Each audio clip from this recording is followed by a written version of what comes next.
నమస్తే, తెలుగు రాజ్యంకి స్వాగతం. నేను మీ సంధ్య. ఒక యాక్టర్ స్ట్రెంగ్త్ ఏంటి, ఒక యాక్టర్ పవర్ ఏంటి అనేది కరెక్ట్ టైంలో కరెక్ట్ సినిమా పడ్డప్పుడు మాత్రమే తెలుస్తుందంటూ చాలా సందర్భాల్లో మనకు నిరూపితమైంది. వరుస ఫ్లాప్స్లో ఉన్న ఒక యాక్టర్కి కంబ్యాక్ ఇచ్చే ఫిల్మ్ పడితే ఎలా ఉంటుంది? మన పోస్టర్ పవన్ కళ్యాణ్ గారికి కూడా గబ్బర్ సింగ్ అలాంటి సినిమానే చెప్పాలి. గబ్బర్ సింగ్ వచ్చి 15 years అవుతున్న సందర్భంగా ఆ సినిమా మేకింగ్ కావచ్చు, అలాగే మన డైరెక్టర్ మైండ్లో ఆ సినిమా ఎలా వచ్చింది అనేది కావచ్చు, వాటన్నింటికి సంబంధించిన ఫుల్ డీటెయిల్స్ మీకు తెలియజేపే ప్రయత్నం చేయబోతున్నాను. చరిత్రకారులు, శ్రీ రాజకీయ విశ్లేషకులు చిలకడ శ్రీకాంత్ గారు మనతో ఉన్నారు. ఆయన మాట్లాడారు. శ్రీకాంత్ గారు నమస్తే అండి. నమస్కారం సంధ్య గారు. హరీష్ శంకర్ గారి మ్యాజిక్ అనాలా, పవన్ కళ్యాణ్ గారి ఫుల్ ప్యాక్ సినిమా అనాలా, దేవిశ్రీ ప్రసాద్ గారి వైబ్ అనాలా, ఏది లేకుండా ఈ మూడు లేకుండా గబ్బర్ సింగ్ సినిమాని నిజంగా చూడలేము.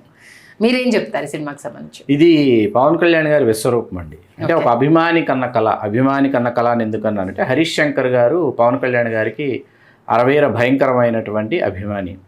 తమ్ముడు సినిమా విడుదల రోజు పవన్ కళ్యాణ్ గారి కటౌట్కి పాలాభిషేకం చేసినటువంటి హరీష్ శంకర్ గారు ఒక అభిమానిగా ఆయన జీవితాశయం ఏంటంటే, పవన్ కళ్యాణ్ గారిని కలిసి ఒక ఫోటో దిగి ఒక ఆటోగ్రాఫ్ తీసుకోవాలి పవన్ కళ్యాణ్ దగ్గర అనేది ఆయన జీవితాశయాల్లో ఒకటి. ఆ తర్వాత ఆయన రచయిత అయ్యాడు, దర్శకుడు అయ్యాడు.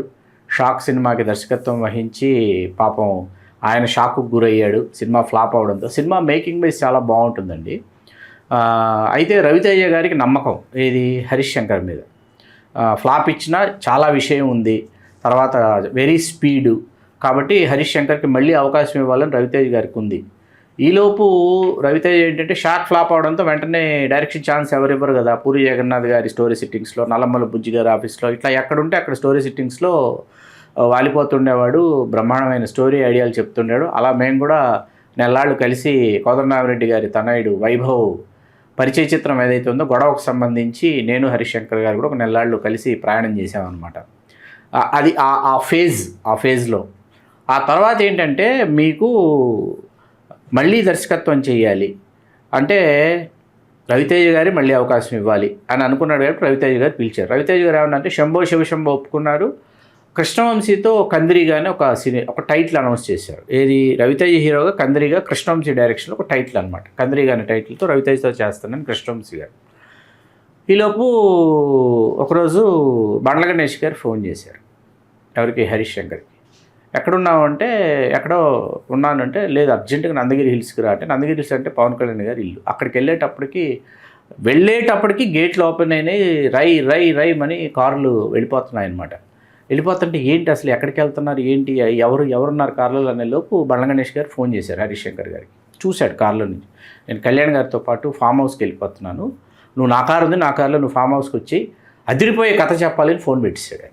అదిరిపోయే కథ ఇప్పుడు ఎవరు చెప్తారు, ఎక్కడ చెప్తారు, ఎక్కడి నుంచి తీసుకొచ్చి చెప్తారు, అర్థం కాదు అసలు. కాసేపు కారు ఎక్కి ఒక చోట ఆపి, ఒక బడ్డీ కొట్టు దగ్గర ఆపి సిగరెట్ కొనుక్కొని కాల్చి ఒక దమ్ము పీల్చి ఆలోచించి అప్పటికప్పుడు ఒక లవ్ స్టోరీ. ఈలోపు మళ్ళీ బండ్ల గణేష్ గారు చెప్పి అదిరిపోయే లవ్ స్టోరీ చెప్పాలన్నాడు. మళ్ళీ ఈయన ఏమనుకుంటున్నాడు, ఒక పొలిటికల్ బ్యాక్డ్రాప్లో పొలిటికల్ లీడర్ అనేటటువంటిది అనుకుంటున్నాడు. అప్పటికి ప్రజారాజ్యం, యువరాజ్యం ఎన్ని ఉన్నాయి కదా, వీటిని దృష్టిలో పెట్టుకుని ఆలోచిస్తున్నాడు ఈయన అదిరిపోయే లవ్ స్టోరీ చెప్పాలన్నాడు. అదిరిపోయే లవ్ స్టోరీయా అని చెప్పేసి సరైన అప్పటికప్పుడు ఫస్ట్ హాఫ్ సెకండ్ హాఫ్ కూడా అనుకుని ఫస్ట్ హాఫ్ వరకు చెప్దాం ఇంటర్వ్యూ వరకు. టైటిల్ వచ్చి రొమాంటిక్ రిషి టైటిల్. అక్కడికి వెళ్ళిన తర్వాత పవన్ కళ్యాణ్ గారు ఫామ్ హౌస్లో అక్కడ పనిచేస్తున్నటువంటి వాళ్ళకి ఏవో సూచనలు వస్తుంటే బండ్ల గణేష్ గారికి వెళ్ళి హరీష్ శంకర్ని పరిచయం చేసి కథ ఒక 5 నిమిషాలు వినండి అంటే, ఈరోజు వినను, నా మూడేమి వినేలాగా లేదు, ఇంకో రోజు కూర్చుందంటే, ఈరోజు ఏకాదశి, తనకు సెంటిమెంట్లు ఉన్నాయని హరీష్ శంకర్ గారి మీద నెపన్నెట్టిస్తాడంటే బండ్ల గణేష్ గారు. తనకు సెంటిమెంట్ ఉంది, ఏకాదశి, ఒక్క 5 నిమిషాలు వినండి అంటే పవన్ కళ్యాణ్ గారు సరే మీ సెంటిమెంట్లను నేనెందుకు కాదన్నది, రెండు కూర్చొని విందామని చెప్పి కూర్చుని 1.5 గంటల పాటు నేను ఫస్ట్ హాఫ్ నెరేషన్ చేస్తుంటే పగలబడి నవ్వుతూనే ఉన్నారంటే కళ్యాణ్ గారు. నవ్వి ఈ కథ మనం చేస్తున్నాం, సెకండ్ హాఫ్ కూడా నువ్వు చెప్పాల్సిన పని లేదు అని చెప్పి కౌగిలించుకొని ఆశీర్వదించి పంపించిన తర్వాత ఏంటి, ఇప్పుడు ఇక్కడ ఫుల్ ఈ పాత్రని ఎలా చూపించాలి, పవన్ కళ్యాణ్ గారితో ఎట్లా చేయాలని చెప్పి ఈయన రాసుకుంటున్నాడు కూర్చొని. ఈలోపు ఏమని వచ్చింది న్యూస్, ఒక సినిమా చేస్తున్నారు పవన్ కళ్యాణ్ గారు, లవ్ ఆజ్కల్ రీమేక్, త్రివిక్రమ్ గారు రాస్తున్నారు, డైరెక్టర్ హరీష్ శంకరే అనేటటువంటి బండ్ల గణేష్ గారు ప్రొడ్యూసర్ అన్నది బాగా స్ప్రెడ్ అయింది. నన్నే పిలుస్తారేమో డైరెక్టర్ కంటే జయంత్ సి పరాజీ డైరెక్ట్ చేస్తాడని అనౌన్స్ చేశారు. ఆ సినిమా ప్రారంభమైంది. అది తీన్మారు. ఈలోపు రవితేజ్ గారు ఏం చేశారు, ఆ సినిమా జరుగుతోంది, పవన్ కళ్యాణ్ నీకెప్పుడు డేట్లు ఇస్తాడు, టైం పట్టేలాగుంది, ఒకసారి వచ్చి ఏదైనా కథ ఉంటే చెప్పు అంటే ఈ రొమాంటిక్ రిషి వచ్చి రవితేజకి వినిపించాడు. హై భలే ఉంది, ఇది రొమాంటిక్ రిషి టైటిల్ క్లాస్ అయిపోయింది కానీ కథ మాత్రం భలే ఉంది, టైటిల్ నేను ఒక టైటిల్ చెప్తానంటే చెప్పండి అన్నాడు. అంటే మిరపకాయ అన్నాడు ఆయన. అనేటప్పుడు అది మిరపకాయ అయింది. మిరపకాయ రిలీజ్ అయింది సంక్రాంతికి రిలీజ్ అయ్యి 2011 జనవరి 11 రిలీజ్ అయింది. సినిమా సూపర్ హిట్ అయింది. ఒక కొత్త కాంతి ఆయన జీవితంలో ప్రవేశించింది, హరీష్ శంకర్ గారి జీవితంలో. ప్రవేశించిన తర్వాత మీకు ఫిబ్రవరిలో ఈవి సత్యనారాయణ గారు చనిపోయారండి. చనిపోతే భౌతిక కాయానికి నివాళులు అర్పించి బాధ తట్టుకోలేక ఆయన అభిమాన దర్శకుడు హరీష్ శంకర్ గారికి వెక్కి ఏడుస్తా పాడిని మోసి శ్మశానం దాకా వచ్చి స్నానం చేస్తుంటే ఫోన్ వస్తుంది. ఫోన్ రింగ్ అవుతుంది. కళ్యాణ్ గారి దగ్గర నుంచి ఫోన్, అర్జెంటుగా ఇంటికి రమ్మని. వెళ్ళేటప్పటికి ఫోటో సెషన్ జరుగుతుంది. కళ్యాణ్ గారు పోలీసు ఆఫీసర్ గెటప్లో ఉన్నారనమాట. గెటప్లో ఉండి దబాంగ్ రీమేక్ చేస్తున్నాము, నేనే నిర్మాతని, నువ్వే డైరెక్టర్ ఉన్నాడంట. తెలుగులో గబ్బర్ సింగ్ అని పెడుతున్నాం టైటిల్. అనేటప్పటికి ఒక ఉన్మాద స్థితి హరీష్ శంకర్ గారికి. సార్ యాజ్ ఇట్ ఈజ్గా దబాంగ్ని మనం తెలుగులో యాజ్ ఇట్ ఈజ్ జిరాక్స్ కాపీలో చేయకూడదు సార్ అంటే, అనేలోపు నీకు రెమ్యూనరేషన్ ఎంత కావాలి అన్నారంటే కళ్యాణ్ గారు. నాకు రెమ్యూనరేషన్ గురించి మాట్లాడటానికి రాలేదు నేను, మీరు చెప్తే నేను చెప్పను సార్, నాకు మార్పులు మాటలు దర్శకత్వం ఇస్తున్నారు, స్వేచ్ఛ ఇవ్వండి, నేను రాసి చూపిస్తా, తీసి చూపిస్తా అంటే సరే అని అడ్వాన్స్ కవర్ ఇచ్చి గో హెడ్ అన్నారు. ఈసారి మీకేంటంటే నిర్మాతగా బండ్ల గణేష్ గారు వచ్చారు. ముందు పవన్ కళ్యాణ్ క్రియేటివ్ వర్క్స్లో చేయాలి, కానీ తీన్మారు అనుకున్న విధంగా ఆడకపోవడంతో బండ్ల గణేష్ గారిని గబ్బర్ సింగ్కి తీసుకొచ్చి గబ్బర్ సింగ్ నిర్మాతగా బండ్ల గణేష్ గారిని చేయటం. శృతి హాసన్ హీరోయిన్ అనేటప్పటికీ అస్సలు అందరూ ముద్ర వేసేసారు అమ్మాయికి. లేదు లేదు లేదు కాదంటే పవన్ కళ్యాణ్ గారు ఏంటి అవన్నీ మనం పట్టించుకోకూడదు, అమ్మాయికి అవకాశం ఇద్దామని చెప్పి శృతి హాసన్ గారికి అవకాశం ఇవ్వడం, దేవిశ్రీ ప్రసాద్ గారికి అవకాశం ఇవ్వడం. దేవిశ్రీ ప్రసాద్ గారు అన్నీ అద్భుతంగా స్వరపరి చేసేసారు కానీ ఐటమ్ సాంగ్ దగ్గరికి వచ్చేటప్పటికి చాలా కంగారు పడిపోయాడు దేవిశ్రీ ప్రసాద్ గారు. కంగారు పడిపోయిన తర్వాత ఏంటంటే మనకి సత్యమూర్తి గారు ఇంకా ఉన్నారండి అప్పుడు. దేవిశ్రీ ప్రసాద్ నాన్నగారు సత్యమూర్తి గారు జీవించే ఉన్నారు. ఎందుకు అంత టెన్షన్ అవుతావు, ఐటమ్ సాంగ్స్ దగ్గర ఎప్పుడు వచ్చే ప్రాబ్లం ఏంటంటే కీవర్డ్ దొరక్కపోతే మీకు ఐటమ్ సాంగ్ అక్కడి నుంచి డ్రైవ్ రాదనమాట. కెవ్వు కేకాన్ని మొదలు పెట్టరా దేవి బాగుంటుంది అన్నారంట సత్యమూర్తి గారు. అమ్మయ్య మంచి ఇది ఇచ్చారు డాడీ, లీడ్ ఇచ్చారు నాకు, చెలరైపోతాను.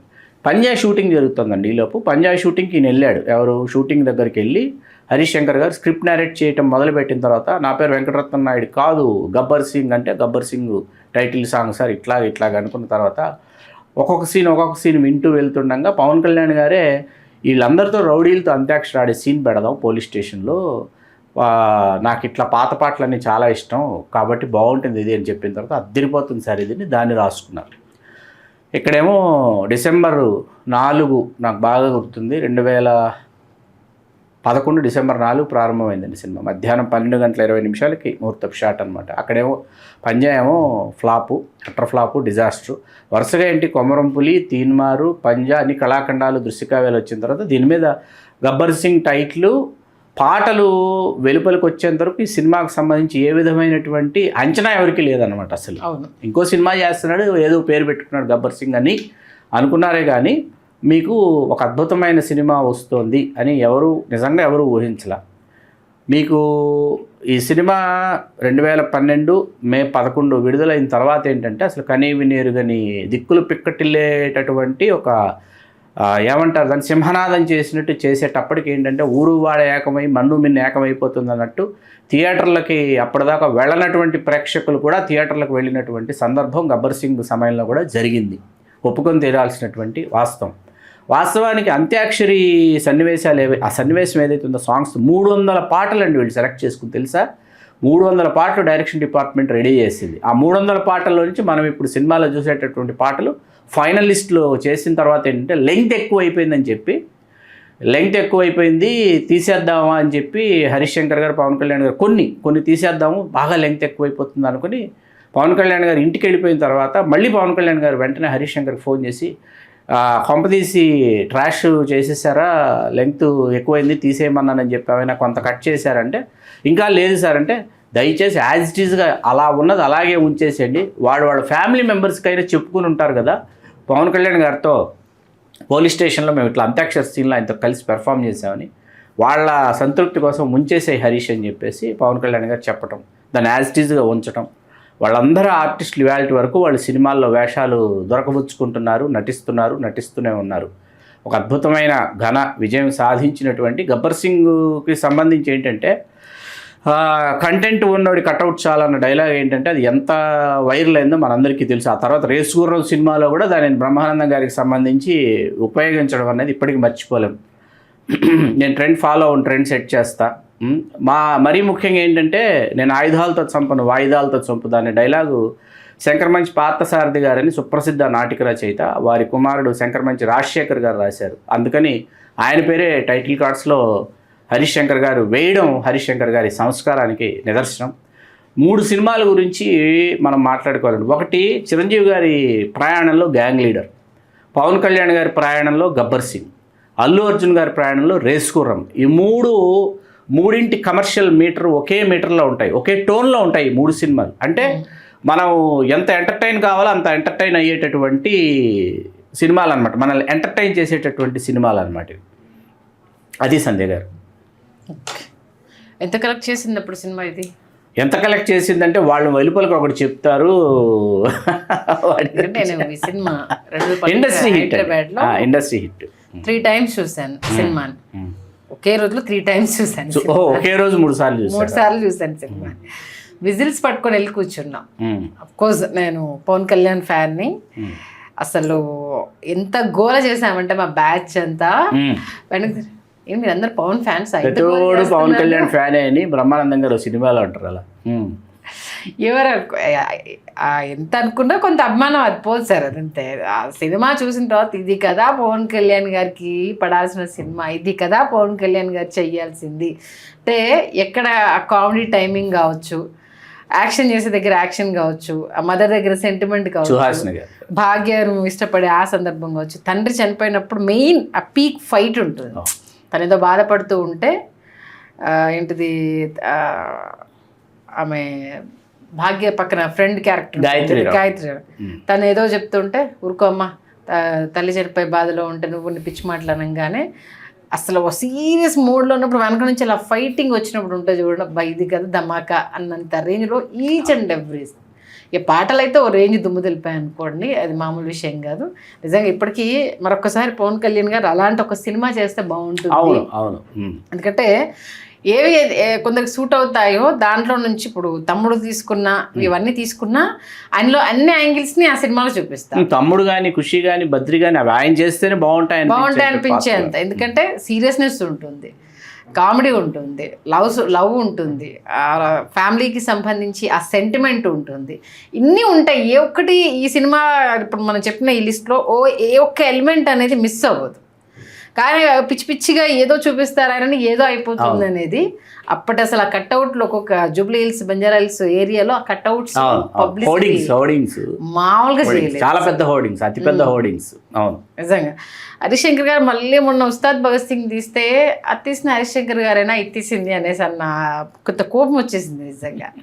మరొకసారి గబ్బర్ సింగ్ని గుర్తు చేసి ఎంతమంది ఆర్టిస్టులకు లైఫ్ ఇచ్చింది సినిమా అనేది, అలాగే హరీష్ శంకర్ గారి లైఫ్లో ఎలా నిలిచిపోయింది అనేది ప్రత్యేకంగా చెప్పాల్సిన అవసరం లేదు. ధన్యవాదాలు శ్రీకాంత్. ధన్యవాదాలు సంధ్య గారు. హలో, తెలుగు రాజ్యం ఛానల్ చూస్తున్నారా? సామాజిక, రాజకీయ, జీవన చిత్రణే తెలుగు రాజ్యం. అతిశయోక్తులు, అసత్యాలు ఉండవు. రాజకీయ కోణం కాదు, ప్రజా కోణమే కొలబద్ద.